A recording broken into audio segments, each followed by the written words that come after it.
संवाद नेपाल।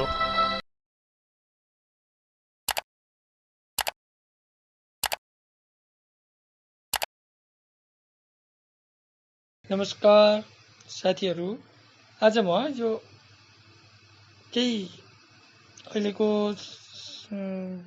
सीमा विवादको बारेमा विभिन्न व्यक्तिहरूका तर्क वितर्कहरू हिंदी में बोलने प्रयत्न गरिरहेको छु। समय के साथ विभिन्न व्यक्ति के अभिव्यक्ति और सामाजिक संजालों में विभिन्न भारतीय मीडिया में इस विषय को लेकर बड़ी खबरें बन रहे हैं और लिपुलेख लिम्पियाधुरा कालापानी को लेकर नेपाल ने अभी एक नेपाल के नए नक्शे का सार्वजनिक किया है, लेकिन भारत ने इस विषय में भी बोला है कि ये हमारे लिए मान्य नहीं है।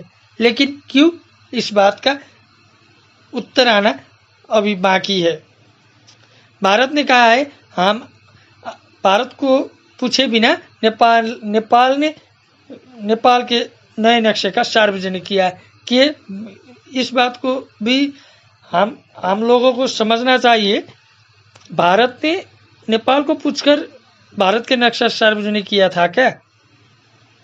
और अभी भारत ने इस विषय को चर्चा के विषय बना रहा है और इस विषय को नंबर 1 में आ रहे हैं, ट्रेंडिंग में है। अभी अभिनेत्री मनीषा कोइराला जो अपनी कर्मभूमि भारत को बना रही है, लेकिन उन्होंने अपनी राष्ट्र प्रेम और राष्ट्र भाव जताया है जो सभी नेपाली के लिए सम्माननीय है। उन्होंने नेपाल के परराष्ट्र मंत्री प्रदीप कुमार ग्यावाली के ट्वीट पर रिट्वीट करते कहा है कि सरकार को धन्यवाद, आपने हमारा छोटे राष्ट्र का गरिमा का मान रखा है और हम सब ने इस बात की सम्मान करते हैं और ये आशा भी रखते हैं कि ये तीनों देशों ने शांतिपूर्ण तरीकों से इस बात की हल निकालेंगे। इस बीच में विभिन्न कमेंट हमको देखने को मिलेगा, लेकिन इस विषय में एक नेपाली कलाकार ने ये कहा है कि इंडियन मीडियाले मनीषा कोइरालालाई नमक हराम भन्यो। देखो भाई लोग, मैं जिस ऑफिस में 20 साल से काम कर रहा हूँ, मैं अपने मालिक को बॉस कहता हूँ, बाप नहीं।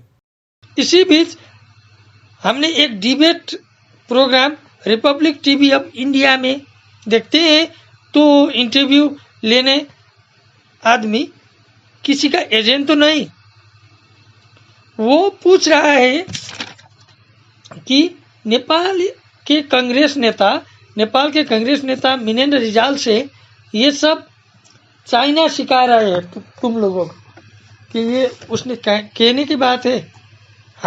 हमको ये लगता है कि वो किसी संगठन के एजेंट है और वो नेपाल के विरोध में काम कर रहा है। उसने ऐसा कहा था कि नेपाल ने ये स्वीकार करना ही पड़ेगा कि वो किसी के इशारे में नाच रहा है। You're saying me, it sounds like you're giving me a statement, giving me a message. That's certainly not the style how television interviews are done in Nepal.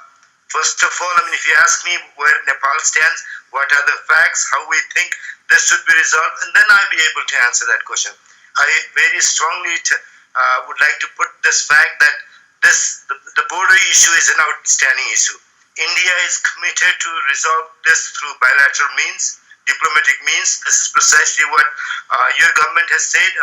When we sent a note that the foreign secretaries of both sides should hold meeting, hold consultation, the letter that we received was once two nations and two societies are done dealing with the challenges of the COVID-19 crisis, then two countries can sit down. We have said, this can be done even earlier. So I would not like to incite this further, but the thing is, we have said very clearly that we would like to present all the evidences that are there, and then government of India can also produce its evidences. both sides can sit No, down and talk, sir, and then this could be resolved. that Here way, I guess that way, what China that way is with doing, what China with is not doing, and what I should do and what I yeah. should not do. This is not what you should be saying. You should be Mirendra- asking my Mr. opinion. Rijal. You may disagree with me. Mr. That's Rijal, a let me different tell thing. you what is offensive. I am being very subtle and very polite. On the other hand, may I tell you No, what you is are not. may I No, you are not. may I tell you what is offensive? I'll give you an example. And I don't know how interviews are done in Nepal, but I know how they are done in India. This is how we do it. Your country's prime minister But has said. first of all, let me make it very clear that if we do not respect as people of two different nations, if we do not respect each other as individuals who have their So views, and there the may comment be from disagreements, then we probably would not have a very nice conversation. But we have to be very clear on that. The problem is that your prime minister When you said. say you should do it, you should do this. I'm okay. that, So I'll get you into that's the not debate with you General be telling Bakshi. me. I'll get you into the debate with General Bakshi. But I'll tell you this, Of course. that your country's prime minister said that the coronavirus strain coming from India is more lethal than the coronavirus strain coming from China. Can you explain this? What kind of a comment is that? First, look. Why did he say that? Look, I will. Can I answer your question? Yeah, sure. First of all, the government, the prime minister, and there are issues that we differ. We are in the opposition. He is in the government. There might be issues. The way this is presented, there could be differences. But the thing is, on the border issue, we're together. On the border issue, we fully support the position Prime Minister has taken. How he presents it is his style. Different leaders in the world have their own I was style. just very intrigued. I was just very intrigued that, and now I hand over to GD Bakshi and Sushant and others who want to debate with you. I was just very intrigued. What is the epidemiological or scientific basis? Mr. Arnab, You see, Arnab, Mr. please Rijal. have patience to listen to Mr. this. Rijal, can I make one point, and I'm going to listen to you. But I want to know, Can I just- how did the Nepalese Prime Minister say that the China coronavirus strain is good, but the India coronavirus strain is bad? I mean, it's crazy. I am not Why an is he expert in making this corona. I cannot answer your question. It's a do not pattern, I approve- see.